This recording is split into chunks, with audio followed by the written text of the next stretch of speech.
Good afternoon at magandang hapon po mga kaderns. I'm back, your kaderns. Meron po tayong pag-uusapan at new topic. Ito po ay relate po sa mga new followers ko.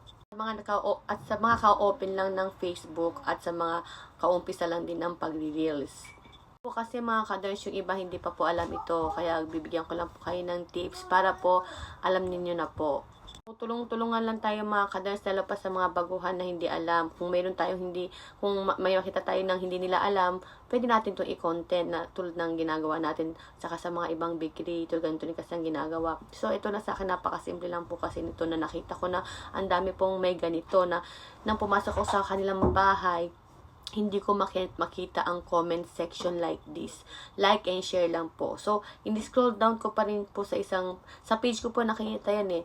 Tapos yun, puro lang like. Paano pa tayo makapag-engage kung like at share lang ang nakalagay doon sa kanilang mga page, 'di ba? Sa kanilang account.